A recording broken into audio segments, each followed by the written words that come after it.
அன்பார்ந்த தமிழக மக்கள் நலக் கட்சியின் அனைத்து பொதுக்குழு உறுப்பினர்கள், செயற்குழு உறுப்பினர்கள் மற்றும் மண்டல, மாவட்ட, மத்திய குழு பொறுப்பாளர்கள் அனைவருக்கும் இறைமைந்தன் இயேசு கிறிஸ்துவின் இனிய நாமத்தில் வாழ்த்துக்கள். நம்முடைய தமிழக மக்கள் நலக் கட்சி பதிவு செய்யப்பட்டு 3 ஆண்டுகள் நிறைவடைந்து விட்டது.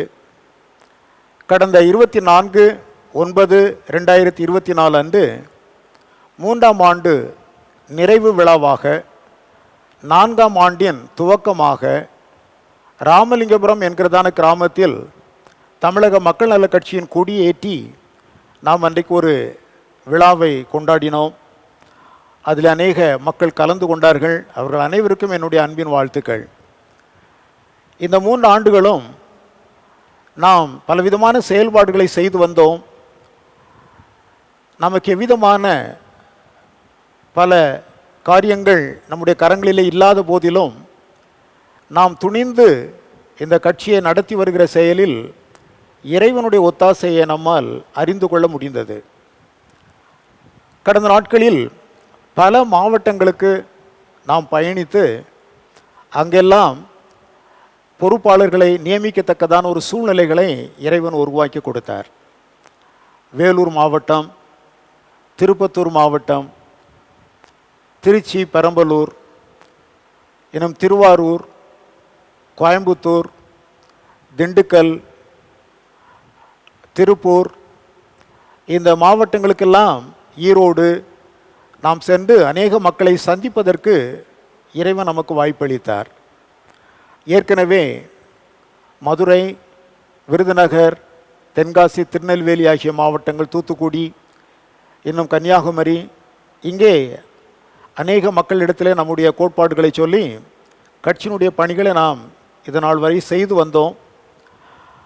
வருகின்ற ஆண்டுகளிலே நாம் இன்னும் சிறப்பாக பணி செய்வதற்கு நம்மை ஆயத்தப்படுத்த வேண்டிய மக்கள்.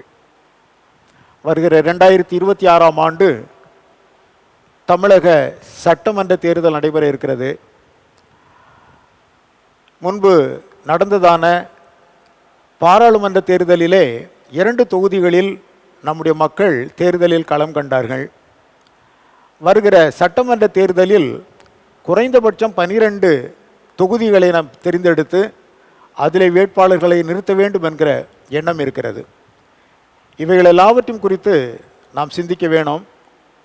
நம்முடைய கட்சியின் 3வது பொதுக்குழு கூட்டம் வருகின்ற அக்டோபர் 11ஆம் தேதி சங்கரன் கோவிலில் ஜெயசாந்தி மஹாலில் வைத்து நடைபெற இருக்கிறது. அந்த கூட்டத்தின் போது நாம் நம்முடைய அரசியல் நடவடிக்கைகள் குறித்து ஆலோசிக்கவும், வருகிற 2026 தமிழக சட்டமன்ற தேர்தலை எவ்விதம் எதிர்கொள்ள வேண்டும் என்பது குறித்து ஆலோசிக்கவும், நமக்கு புதிய நிர்வாகஸ்தர்கள் எல்லாம் அமைப்புகளை ஏற்படுத்தவும் அந்த பொதுக்குழு கூட்டமானது மிகவும் விசேஷமானதாக காணப்படும். ஆகவே அனைத்து பொதுக்குழு உறுப்பினர்கள் என்று சொன்னால் அனைத்து ஆயுள் கால உறுப்பினர்கள், அதோடு நாம் அழைக்கின்றதான விசேஷ அழைப்பாளர்கள் எல்லாம் அதிலே கலந்து கொள்வார்கள். அவர்களுக்கான விசேஷித்த கடிதம் அனுப்பி வைக்கப்படும். யாரெல்லாம் பொதுக்குழுவில் கலந்து கொள்ள வேண்டுமோ அவர்கள் அனைவருக்கும் அழைப்பு அனுப்பி வைக்கப்படும். அழைப்புகளை பெறுகின்ற அனைவரும் நீங்கள் தயவுசெய்து வருகிற அக்டோபர் மாதம் 11ஆம் தேதி வெள்ளிக்கிழமை சங்கரன் கோவில் ஜெயசாந்தி மஹாலில், ரயில்வே ஃபீடர் ரோடில் உள்ள ஜெயசாந்தி மஹாலில் நடைபெறும் நமது கட்சியின் பொதுக்குழு கூட்டத்திற்கு தவறாமல் கலந்து கொள்ள உங்களை அன்புடன் கேட்டுக்கொள்கிறேன். உங்களுடைய பயண ஏற்பாடுகள், மற்ற காரியங்கள் எல்லாவற்றையும் நீங்கள் பொறுப்படுத்தி நீங்களே செய்து கொள்ள வேண்டும். ஆகவே அதற்கான முன்னெடுப்புகளெல்லாம் நீங்கள் செய்து கொள்ள வேண்டும் என்று சொல்லி இந்த அறிவிப்பை நான் கொடுக்கின்றேன். நாம் வருகிற 11ஆம் தேதி சந்திக்க இருக்கின்றோம். அந்த பொதுக்குழு கூட்டம் உண்மையாகவே ஒரு சிறப்புடையதாக, நம்முடைய பயணத்தை முன்னெடுப்பதற்கு நல்ல ஆலோசனைகள் பெறப்படுவதாக அமைந்துவிட வேண்டும் என விரும்புகிறேன். நாம் அனைவரும் அன்று சந்திப்போம். இப்பொழுதே பொதுக்குழுவில் நீங்கள் அந்த கூட்டத்தில் கலந்து கொள்வதற்கு உங்களை ஆயத்தப்படுத்திக் கொள்ள மிக அன்புடன் கேட்டுக்கொள்கிறேன். விரைவில் அதற்கான அந்த கடிதங்கள் உங்கள் கரங்களிலே வந்து சேரும். மிக்க நன்றி. இறைவன் உங்களோடு இருப்பாராக.